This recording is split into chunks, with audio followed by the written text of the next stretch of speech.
Like کریں، subscribe کیجیے، bell icon کو دبائیں تاکہ ہماری ویڈیو سب سے پہلے آپ کے پاس پہنچ سکے۔ ذہنی دباؤ، ذہنی ٹینشن۔ دیکھیے، دنیا کا کوئی انسان ایسا نہیں ہے کہ جس کو ٹینشن نہیں ہو۔ یہ اور بات ہے کہ جو دنیا کے دانا لوگ ہیں، ہوشیار لوگ، وہ ہزاروں ٹینشن میں رہنے کے باوجود بھی مسکراتے ہیں اور جینے کی کوشش کرتے ہیں، بلکہ یہ دنیا ٹینشن کا، مصیبتوں کا، بلاؤں کا گھر ہے۔ یہاں تک کہ تفاسیر میں آتا ہے، بلکہ تفسیر نعیمی میں بھی یہ بات موجود ہے، اور بھی مفسرین نے اس کو لکھا ہے کہ جب اللہ تبارک و تعالیٰ نے حضرت آدم علیہ السلام کو تخلیق کرنا چاہا اور فرشتوں کے ذریعے سے آپ کا خمیر جو وہ تیار کیا گیا، تو جو آپ کا خمیر تھا اس پر 39 دن تک، یعنی 39 ڈیز تک، 3 دنوں تک اللہ نے غموں کی برسات کی۔ جو خمیر آپ کا بن رہا تھا مٹی کا، تو اس پر 39 دن تک غموں کی بارش ہوئی اور 1 دن خوشی کی بارش ہوئی، یعنی کل ملا کر کے اس خمیر پر 40 دن تک برسات ہوئی ہے۔ 39 دن برسات ہوئی ہے غموں کی اور 1 دن بارش ہوئی ہے خوشی کی۔ اس لیے آدمی غمگین زیادہ رہتا ہے اور خوش کم رہتا ہے۔ دنیا میں غمگین زیادہ رہتا ہے اور خوشی کبھی کبھی آتی ہے۔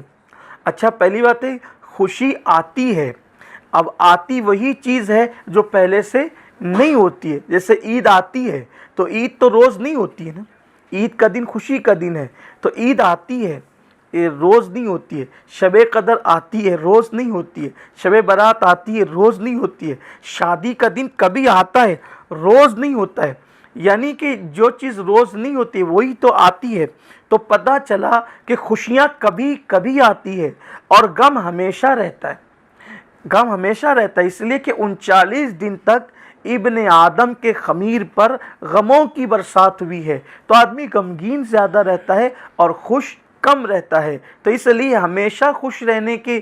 کا جو تصور انسان کا ہے تو وہ مناسب نہیں ہے، اور اللہ تعالیٰ جسے ہمیشہ خوش رکھے پھر بات الگ ہے۔ بلکہ میں تو یہ کہتا ہوں کہ آدمی غموں میں رہنے کا عادی ہو جائے تو وہی غم اس کے لیے خوشیوں کا سبب بن جاتے ہیں۔ غالباً اقبال نے کہا تھا کہ نشیمن پر نشیمن اس قدر تعمیر کرتا جا کہ بجلی گرتے گرتے آپ خود بیزار ہو جائے۔ اور یہ بھی بات کہی گئی تھی، غالباً شاید غالب نے کہی ہے یا اقبال نے کہی ہے کہ اس نے یہ بات کہی تھی کہ میں غموں میں رہنے کا اتنا عادی ہوں کہ اب وہ غم ہی میرے لیے جو ہے وہ گویا کہ خوشیوں کا جو ہے وہ سبب ہو گئے ہیں۔ وہ کہتے ہیں کہ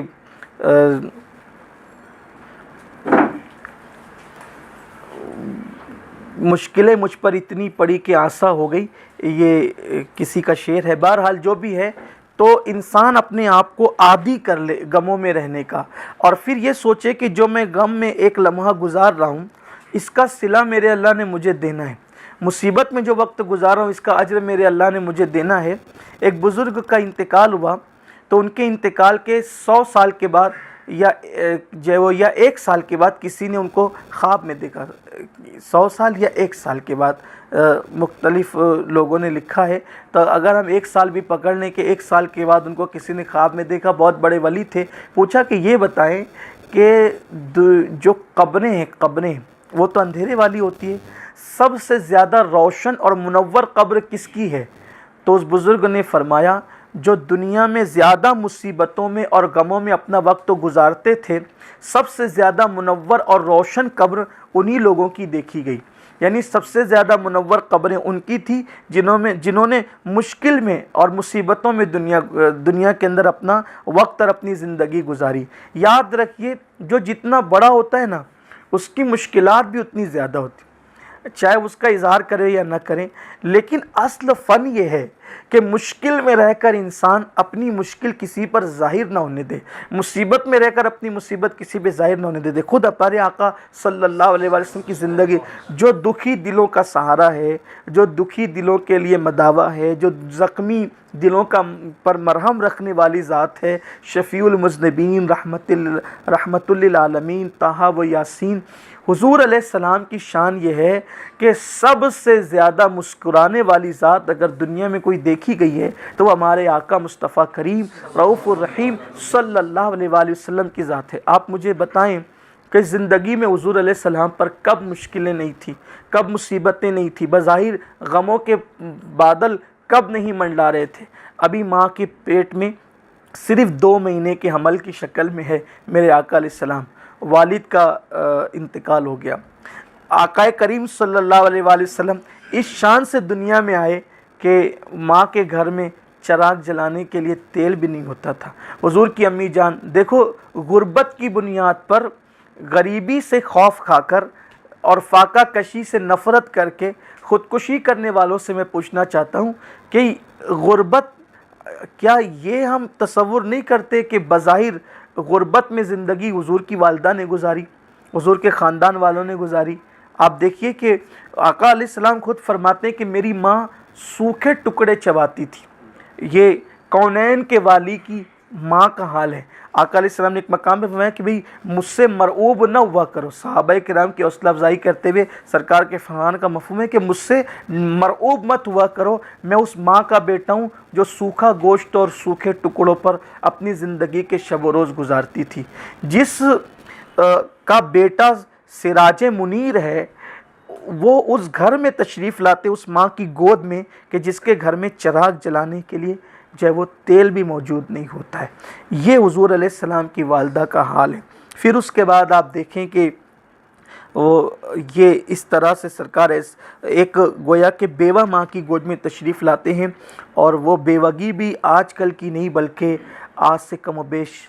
1400 سال بلکہ 1500 سال کا وہ دور بیوگی کا، حضور السلام کی والدہ کے وہ لباس اقدس اور وہ فاقہ کشی اور وہ کیفیت، کیا ہم اس بنیاد پر فاقہ کشی نہیں کر سکتے کہ حضور کی والدہ نے کیا، حضور علیہ السلام نے کیا، حضور کی شہزادی سیدہ فاطمۃ الزہرا نے کیا؟ کیا ہم اس بنیاد پہ نہیں کر سکتے؟ ہم آخر جو ہے وہ اتنے جذباتی کیوں ہوتے ہیں، اتنے بے صبرے کیوں ہوتے ہیں؟ اگر ہم یہ سوچ کر فاقہ کریں، بلکہ میں تو کہتا ہوں کہ جن کے گھر میں قدرت نے دولت دی ہے انہیں بھی فاقہ کرنا چاہیے، یہ سوچ کر کہ ہمارے آقا نے کیا تھا۔ ہمارے سرکار کی شہزادی کونین، ملکہ فردوس بری، مخدومہ کائنات، محفوظ عن الخطا، سیدہ فاطمۃ الزہرا سلام اللہ علیہ، آپ وہ شہزادی ایک مہینے تک، بلکہ کبھی کبھی 3 مہینے تک، جس کے گھر میں کبھی جو ہے وہ چولہا نہیں جلا۔ اور پھر شوہر کون ہے؟ شوہر مشکل کشا ہے، صاحب حل عطا اور مشکل کشا۔ بلکہ وہ جملہ مجھے ایک مفکر کا بہت خوبصورت لگتا ہے کہ لوگ مشکلوں سے ڈر جاتے ہیں، لیکن مشکل کشا علی کو جس چیز نے بنایا ہے وہ مشکلوں میں زندگی گزارنے نے علی کو مشکل کشا بنا دی۔ یعنی جس نے ساری زندگی مشکل میں گزاری، آپ دیکھ لیں مولا کائنات کی پوری زندگی دیکھیں کتنی مشکلات میں، تو مشکل کشا کی ساری زندگی مشکلوں میں گزر رہی ہے۔ اسی لیے تو لوگ مغالطے میں پڑ گئے کہ جس نے مشکل میں زندگی گزاری وہ مشکل کشا کیسے ہو گیا۔ بات تو یہی ہے، جب ذات کی بات آتی ہے تو مشکل میں زندگی گزرتی ہے، اور جب لوگوں کی بات آتی ہے تو پھر مشکل کشائی کے لیے ہاتھ اٹھ جاتے ہیں۔ تو یہ چیز ہے، ہم دیکھیں اپنے بزرگوں کی زندگی کو، تو پھر 6 سال کے آقا کریم صلی اللہ علیہ وسلم کی ظاہری عمر شریف ہوئی تو والدہ وصال فرما گئی، اور والدہ اس حالت میں وصال فرما گئی ہیں کہ حضور علیہ السلام حالت مسافرت میں، اگر 40 سال کا آدمی اور 35 سال کا کڑیل جوان بھی مسافرت میں ماں کی موت دیکھیں تو اس کے اوسان خطا ہو جاتے ہیں، لیکن یہ حضور کا صبر ہے، اور حضور علیہ السلام کا انداز ہے کہ 6 سال کی عمر ہے، اور اس 6 سال کی عمر میں حالت مسافرت میں یعنی سفر کی حالت میں حضور کی والدہ مقام ابوا پر دنیا سے کوچ کر جاتی ہے۔ اور وہ بڑا دردناک لمحہ کہ جب ایک 6 سال کا معصوم پیغمبر جو ہے اپنے ہاتھوں سے اپنی ماں کو دفن کر کے جب ایک کنیز کے ساتھ مکے کی طرف جا رہا ہوگا، اور پلٹ کر اپنی والدہ کو جو ہے وہ حسرت بھری نگاہوں سے دیکھ رہا ہوگا، وہ لمحات کتنے دردناک ہوں گے۔ تاریخ نے وہ اور لمحات کو اپنے دامن میں سمیٹا تو ہے، لیکن کیا کوئی برداشت کر سکتا ہے کہ اس وقت حضور کے دل کی کیفیت کیا ہوگی کہ پیدا ہوئے ہیں تو در یتیم ہے آمنہ کے، اور صرف 6 سال کی عمر، 6 سال کی عمر ہی کیا ہوتی ہے، 6 سال کی عمر ہی کیا ہوتی ہے۔ اگرچہ ہم اوروں کی عمروں کو حضور علیہ السلام کی عمر شریف پر یا حضور کے شعور پر قیاس نہیں کر سکتے، لیکن ایک جذبات ہوتے ہیں انسان کے۔ 6 سال کی عمر میں ماں کا سفر کی حالت میں آنکھوں کے سامنے دم توڑ دینا اور دنیا سے تشریف لے جانا، اور پھر 6 سال کی عمر میں ماں کی قبر کھودنا، ماں کو قبر میں لٹانا ایک کنیز کے سہارے، اور اس کے بعد قبر بنا کر کے اس طرح پلٹ پلٹ کر کے دیکھنا اور کنیز سے پوچھنا کیا اب میری امی ہمارے ساتھ نہیں آئے گی۔ اس وقت تو حضور کے دل کا بوجھ، اس وقت تو حضور کے دل کی کیفیت کیا ہوگی۔ پھر اس کے بعد ابھی 10 سال کی عمر ہوتی ہے اور پھر دادا کا وصال ہو جاتا ہے، یعنی کہ 10 سال کی عمر تک حضور علیہ السلام نے 3 بڑے صدمے اپنی زندگی میں برداشت کیے، اور پھر اس کے بعد پھر مزید عمر شریف بڑھتی ہے تو پھر اعلان نبوت کے بعد پتھروں کی برسات، اوجڑی کا پیٹھ پر رکھ دینا، زخمی کرنا، پھر اس کے بعد 2 بیٹیوں کو کافروں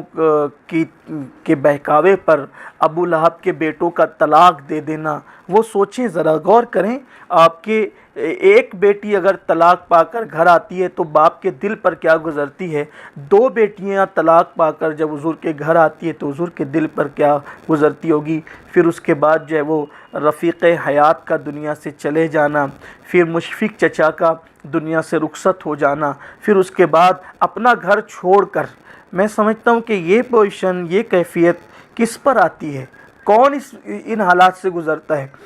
مکے کے کافروں نے ہمارے آقا صلی اللہ علیہ وآلہ وسلم کو اتنا ستایا کہ حضور اپنا گھر چھوڑ کر دار ارقم میں جا کر مقیم ہو جاتے ہیں، اور صحابہ کرام حضور سے ملنے آتے تو چل کر بھی نہیں آ پاتے، بلکہ گھٹنوں کے اور ہاتھوں کے کو زمین پہ رکھ کے چلتے ہیں کہ ہمیں چلتا دیکھ کر کوئی ہمارا پیچھا نہ کر لیں، حضور کو تکلیف نہ پہنچا دیں۔ 3 سال تک کے شعب ابی طالب کے اندر، اس گھاٹی کے اندر سوشل بائیکاٹ ہوا ہے، اور سوشل بائیکاٹ ہونے کے بعد کہ نہ کوئی چیز ان سے بیچی گئی، نہ کوئی چیز خریدی گئی، چمڑے حضور کے گھر والوں نے چبائے، درخت کی پتیاں چبائی۔ میں سمجھتا ہوں کہ اگر دنیا کوئی دوسرا انسان خودکشی کرتا ہے وہ بھی غلط ہے، اسے نہیں کرنا چاہیے، لیکن بحیثیت مسلمان اگر کوئی حالات سے جو وہ پریشان ہو کر کے خودکشی کرتا ہے تو پھر اس نے حضور سے لیا کیا ہے، آقا کریم کی زندگی سے اس نے لیا کیا ہے؟ سوچے تو صحیح۔ 3 سال شعب ابی طالب میں درخت کی پتیاں بچوں کو کھلائی گئی، آقا کریم علیہ السلام نے 3 سال گزارے، لیکن آقا کریم صلی اللہ علیہ وسلم کی زندگی میں دیکھیں، پھر اس کے بعد مکے سے اتنا ستایا جاتا ہے کہ مکے کو چھوڑ دیتے ہیں، پھر مکے سے نکلتے ہیں وہاں مدینہ منورہ میں، اور پھر اس کے بعد اسی سال جس سال ہجرت کرتے ہیں اس کے اگلے ہی سال جو ہے وہ معاذ اللہ بدر مسلط کر دی جاتی ہے، پھر 2 ہجری میں بدر ہوتی ہے، 3 ہجری کے اندر جو ہے وہ احد ہوتی ہے، پھر احد کے بدر میں کم و بیش 14 صحابہ کا جنازہ دیکھتے ہیں، وہ شہید ہیں، نوجوان صحابہ جام شہادت نوش کرتے ہیں، پھر اس کے بعد احد میں 70 صحابہ جس میں سے حضور علیہ السلام کے چچا حضرت سیدنا امیر حمزہ سید الشہداء اور جانثار، پھر اس کے بعد اسی طرح سے خندق، خیبر اور جنگیں، پھر اس کے بعد جو ہے وہ غزوۃ الاحزاب جو ہیں وہ ہوتی ہے، اس طرح سے، اور پھر پوری زندگی حضور علیہ السلام کی گزرتی ہے۔ اور مگر ان سارے معاملات میں بھی کبھی صحابہ نے یہ نہیں کہا کہ ہم نے حضور علیہ السلام کو اس طرح دیکھا کہ حضور کا چہرہ دیکھ کر یہ لگتا کہ حضور پریشانی میں ہو، بلکہ آقا علیہ السلام کا چہرہ ہر وقت یوں نظر آتا تھا جیسے کوئی گلستان کے اندر کسی پھول نے بس ابھی مسکرایا ہو، اور یا کوئی 14ویں کا چاند ابھی تمتماتے ہوئے جو ہے وہ بدلی سے نکلا ہو، بلکہ امام اہل سنت تو یوں کہتے ہیں جس کی تسکین سے روتے ہوئے ہنس پڑے، اس تبسم کی عادت پہ لاکھوں سن، اس تبسم کی عادت پہ لاکھوں۔ عادت کسے کہتے ہیں؟ ایک چیز جو کبھی کبھی ہوتی ہے اس کو عادت نہیں کہتے،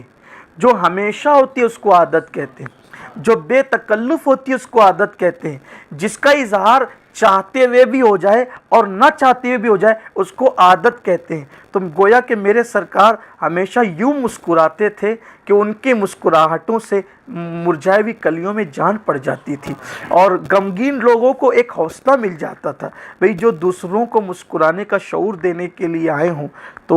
وہ کیوں نہ مسکرائیں۔ تو اب بتائیں کہ زندگی بظاہر اتنے مسائل میں، اتنے ٹینشن میں، اتنے معاملات میں، لیکن اس کے باوجود بھی لبوں پر تبسم ہے، اور ایسی تبسم ہے کہ دنیا کو تبسم کی خیرات دے رہے ہیں۔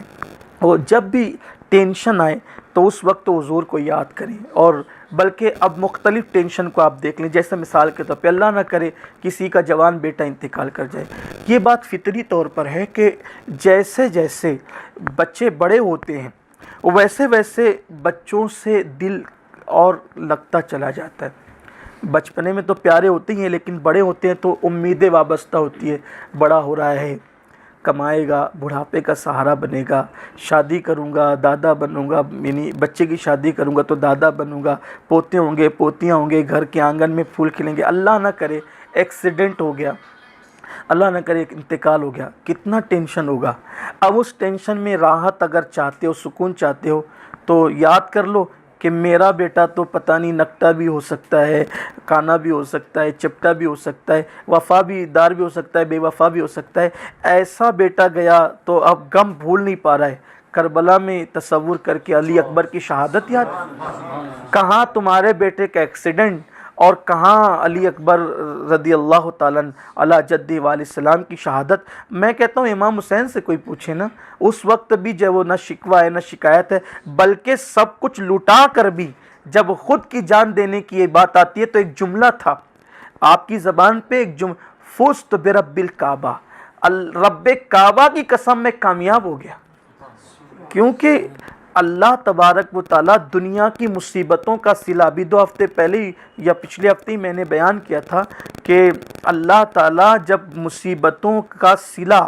جنت میں اپنے بندوں کو عطا کرے گا تو بندے کہیں گے کہ ہم نے چھوٹی چھوٹی مصیبتیں جھیلی تو یہ صلہ ملا، اگر ہم بڑی بڑی جھیلتے تو پتہ نہیں صلہ کیا ملتا، کاش ہمیں جو ہے وہ آرو سے چیر دیا جاتا اور ہمیں جو ہے وہ لوہے کی کنگھی سے ہمارے گوشت کو جھاڑ دیا جاتا۔ یاد کرو، چھوٹا بچہ مر گیا، انتقال ہو گیا، مولا علی اصغر کی شہادت یاد کرو۔ ایک بھائی جو سہارا تھا، بہت دھاڑس بندھاتا تھا، مدد کرتا تھا، امداد کرتا تھا، نہیں برداشت ہو رہا ہے ٹینشن، خودکشی کرنے کی ضرورت نہیں، عباس جیسے بھائی کی شہادت یاد کرو۔ امام پاک نے کہا تھا کہ عباس تیرے جانے سے جو ہے وہ میری ریڑھ کی ہڈی ٹوٹ گئی۔ تو یہ چیزیں ہیں زندگی کے اندر، تو ہمت نہیں ہارنا چاہیے، ٹینشن آتے ہیں، بلکہ یہ کہتا ہوں کہ جو جتنا بڑے مرتبے پہ اور منصب پہ ہوتا ہے وہ اتنے ٹینشن میں زندگی گزارتا ہے، لیکن بڑا وہ نہیں ہوتا جو مصیبتوں پہ واویلا کرے، بڑا وہ ہوتا ہے جو مصیبتوں پہ صبر کرے، بلکہ مصیبت پہ صبر نہ کرنا یہ دوہری مصیبت ہو جاتی ہے۔ ایک تو مصیبت آئی، مصیبت پہ واویلا کیا، شکایت کی، مصیبت تو حل نہیں ہونا ہے، لیکن مصیبت پہ واویلا کرنے کی وجہ سے جو مصیبت پر قدرت اجر دینا چاہتی، جو صلہ دینا چاہتی، جو ثواب دینا چاہتی ہے، واویلے کی وجہ سے وہ ثواب آپ کا ضائع ہو گیا، ہاتھ سے چلا گیا، تو مصیبت تو نہ گئی، وہ ثواب بھی ہاتھ سے چلا گیا۔ اس لیے بہت خوبصورت سا ایک وہ واقعہ یاد آتا ہے کہ حضرت سیدنا مجدد الفسانی شیخ احمد سرہندی سے لوگوں نے پوچھا کہ ہم نے دیکھا ہے کہ کچھ لوگ جو ہے وہ فلاں کلام سن کر کے وجد کرتے ہیں، جھومتے ہیں، ہم نے کبھی آپ کو جھومتے نہیں دیکھا۔ تو حضرت مجدد صاحب نے کہا تھا کہ ہواؤں سے درخت تو جھومتے ہیں اور جھولتے ہیں اور وہ گردش کرتے ہیں، لیکن ہواؤں سے پہاڑ کبھی نہیں جھوما کرتے۔ تو جس کا ظرف جتنا ہوتا ہے وہ اس کا ضبط بھی اتنا ہوتا ہے، ظرف جتنا ہوگا ضبط بھی اتنا ہوگا۔ تو تھوڑی موڑی مصیبتوں سے جو ہے وہ درخت ہلنے لگتے ہیں، مصیبتوں کی ہوا چلتی ہے تو لوگ لرز جاتے ہیں، لیکن پہاڑوں کو کبھی ہوائیں، مخالف ہوائیں کبھی ہلا نہیں پاتی۔ پہاڑ بنیے، جبل استقامت بنیے اور ٹینشن سے نکلنے کی کوشش کیجیے، اور جب بھی ٹینشن آئے تو سوچئے کہ جو ہے وہ ہم سے پہلے بھی بہت مصیبتوں میں لوگوں نے زندگی